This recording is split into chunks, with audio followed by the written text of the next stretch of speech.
আসসালামু আলাইকুম পোলাপান, কেমন আছো তোমরা? তোমরা কিন্তু এখনো পোলাপান আছো, চান্স পাওয়ার পর আমার মতো বড় হয়ে যাবা। আজকে তোমাদের সাথে খুবই কনফিউজিং একটা টপিক নিয়ে আলোচনা করব। Ilium versus Ilium. দেখো, শব্দ দুইটা কিন্তু উচ্চারণে সেম হলেও বানানে কিছুটা ডিফারেন্ট, এবং এই বানানের কারণে অনেক সময় অপশনে এরকম দেওয়া থাকে আর তোমরা ভুল করে এসে পড়ো। তাই আজকে তোমরা যাতে এই ভুল আর কখনো না করো, তাই তোমাদেরকে সহজে একটা ছোট ট্রিক দিয়ে রাখবো যাতে তোমরা এটা কখনো আর ভুল না করো। তো আছে ইলিয়াম এবং ইলিয়াম। দেখো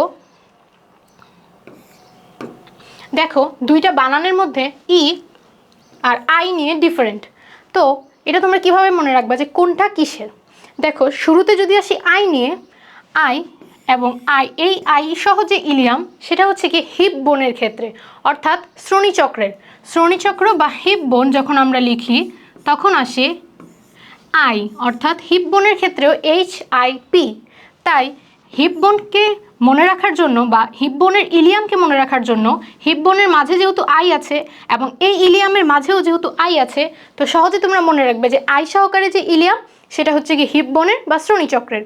এবার আসো যে এই ইলিয়াম। দেখো, এই ইলিয়ামটা হচ্ছে গিয়ে পরিপাকতন্ত্রের, অর্থাৎ আমাদের অন্ত্রের যে অংশ সেটা হচ্ছে গিয়ে আমাদের খাবার সাথে রিলেটেড, অর্থাৎ ইট। যদি আমি লিখি তাহলে এই ইটের শুরুতেই আছে ই এবং এই ইলিয়ামের মাঝেও আছে ই। তো তোমরা সহজেই মনে রাখতে পারো যে ইট বা খাওয়ার সাথে রিলেটেড বা পরিপাকতন্ত্রের ইলিয়াম হচ্ছে গিয়ে মাঝে থাকবে ই। তো সহজেই তোমরা মনে রাখতে পারবে এই দুইটা ইলিয়ামের বানান দিয়ে যে এটা তোমাদের কোনটা পরিপাকতন্ত্রের, কোনটা শ্রোণীচক্রের। তো আশা করি তোমাদের কাছে এই ভিডিওটা উপকারী। তো তোমরা সহজেই এই ট্রিকটা ফলো করে কখনো এই কোয়েশ্চেনটা আর ভুল করবে না, আশা করা যায়। ধন্যবাদ সবাইকে।